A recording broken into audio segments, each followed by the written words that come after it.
Isa na namang adventure ang ating gagawin. Sakay ng ating motor, babaybayin natin ang Cabiang Tunnel patungo ng Batangas. Sa kabila ng di magandang panahon, kakayanin kaya natin ito. Ha? Dulas.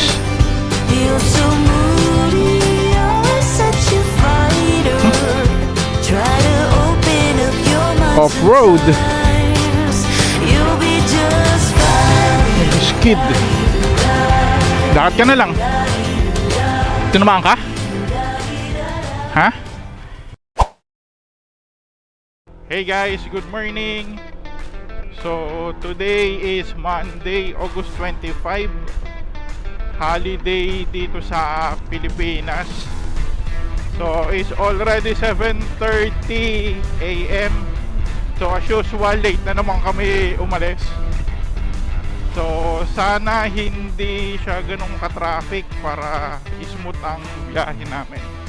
So shortcut na lang kami para mabilis, hindi na namin dadaanan yung mga talagang daanan. So gagamit na kami ng mga bypass road. Anyway, kasama ko si OBR. So wala rin kasi siyang pasok, kaya naisipan na naming ituloy itong gala namin. Actually dapat nung nung Thursday, kaya lang medyo maulan, kaya hindi na namin tinuloy nung Thursday. Pero all set na kami nun. Aalis na lang, sasakay na lang kami ng motor. Kaya lang maulan, kaya hindi kami tumuloy. So hopefully ngayon maging maaraw. Sana hindi umulan kahit maulap. Okay na yung gantong klima. Kahit medyo madilim, pero wag naman sanang umulan ng malakas. Kakaliwa tayo dito sa bypass road ng Gentry to Tansa. So para mabilis, pag dun kasi tayo sa main road dadaan, marami ng sasakyan, tsaka mga nagbababaan dun yung mga pasahero, matatagalan tayo. So dito tayo sa bypass road na siguro mga isang taon pa lang itong nagagawa, 1 or 2 years, and okay naman dahil sa mga bypass road na to hindi na nagiging traffic sa mga main road. Dito na sila nagiging traffic sa mga bypass road. Gamit kong pang navigate is iPhone 7. So di ko alam kung yung software niya is nakakahabol pa sa mga apps ngayon. Pero okay naman yata kasi pupunta na kami sa tamang daan. Okay, nasa Governor's Drive na kami. So SM Tansa. Bali, third time na namin makakapunta dito sa Cabiang. Yung first time namin is way back 2015 yata o 2014. So bago-bago pa lang yung motor ko na XRM RS. So nag-aya ang tropa na mag-Cabiang. So yun yung first time. Yung time na yun, parang ginagawa pa yung mga daanan. So may bago pa lang ako nagmomotor noon. Medyo wala pa akong lakas ng loob. Then yung second time namin, I think last January. So birthday ng pamangkin ni Beth. So papuntang Calatagan, doon kami dumaan sa Cabiang. Tapos tinagos na namin hanggang Batangas. Yung first time kasi hanggang mismong Cabiang lang at bumalik na rin kami. Ngayon ang plano, tatagusin namin yung Cabiang papuntang Batangas. Tapos ikot-ikot na rin. So pupunta tayo ngayon sa Ternate Monkey Place bago tayo mag-Cabiang. So dadalaw tayo sa mga kamag-anak natin. So hopefully nandun sila ngayon, ang mga ninuno natin, mga ninunong unggoy. So guys, Puerto Azul. So hinto muna tayo, gear check tayo, pero nakahinto sila tayo sa unahan. Puerto Azul. Ayan. So kunyari kasama nila tayo.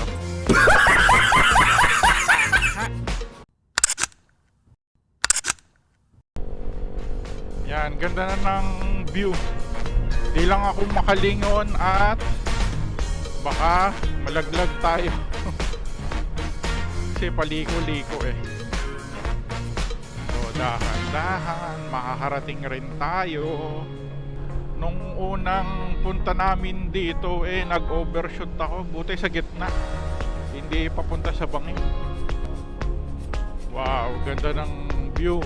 Tas ang lamig pa, no? Saan ka pa? Tas mga fog. Para tayong nasa Baguio. Hey guys, so daan muna tayo sa aming mga ninuno, sa ating mga ninuno sa Ternate Monkey Place. Guys, time check 8:52 AM. So papunta na tayo ng Kabyang. So hindi na kami tumuloy sa Ternate Monkey Place kasi parang walang tao. Nakakatakot. Baka mamaya tsaka baka bawal at baka huliin kami ng mga sundalo. So probably next time na lang pupunta doon. Yung naglalagay sila ng net para hindi mag-landslide. It's already 9 o'clock AM, so medyo maaraw na. And ang ganda ng view natin, sana nakakita nyo sa camera. Then parang malapit tayo sa Kabyang, parang isang liko na lang, Kabyang Tunnel. Sakto muna umaaraw. Hey guys, welcome to Kabyang Tunnel. About 300 kilometers. Buti sila, pauwi na. Muchos gracias. Kabyang Tunnel. Okay, marami kayong tao pa. Ito na ang Kabyang Tunnel. At yun, marami ng tao.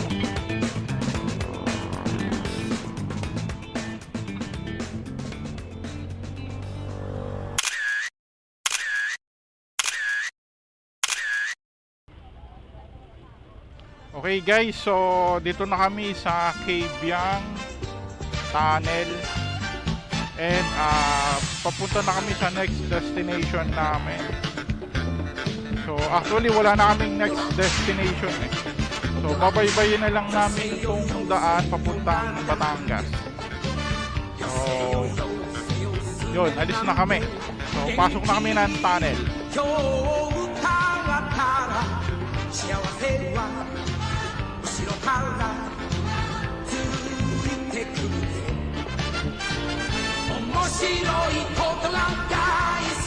Guys, dito na kami sa loob ng tunnel. Dilim. Parang wala kaming ilaw. Pero meron.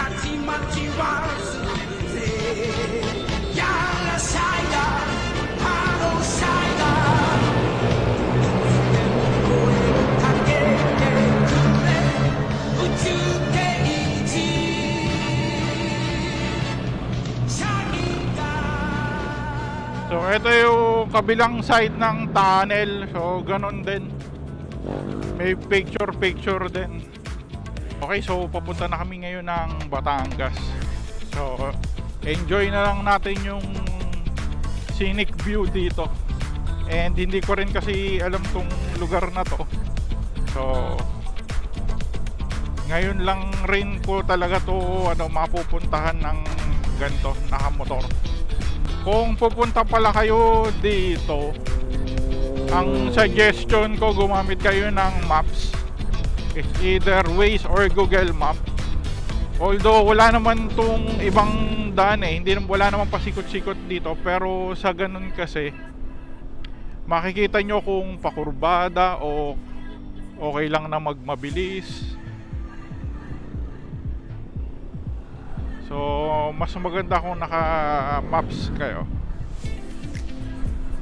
lalo na pag bago kayong punta dito.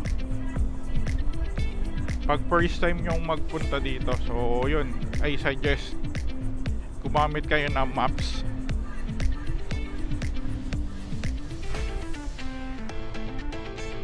This ganda ng view, bundok, tas baba dagat, tapos zigzag ang daan. Wow,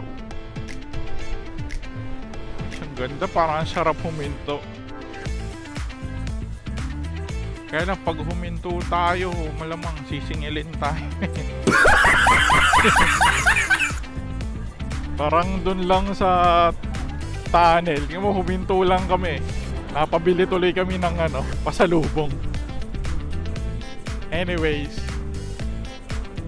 support natin ang mga local vendors. At least hindi sila picture lang tapos may bayad na. At least may product sila. So okay lang yun.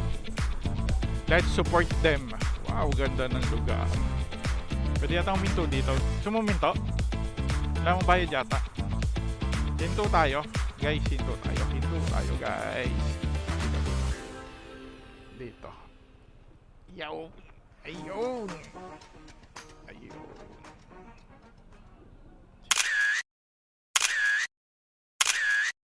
Guys, time check, 9:30 AM. So nag-drop by lang kami sa view deck, tapos picture lang.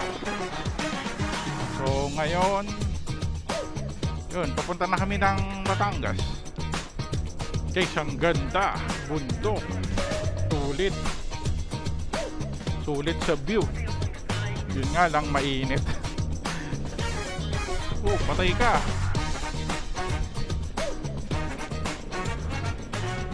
Guys, yan ang sinasabi ko. Mahirap magmabilis. Guys, ito yung part na malungkot sa mga galaan. Yung part na uwian na, pero kailangan natin umuwi para makapag-ride ulit tayo next time. So dito ko na tatapusin tong video. And hindi na rin naman natin alam kung anong meron dun sa mga dadaanan natin. So this is it. So thanks for watching. Bye bye.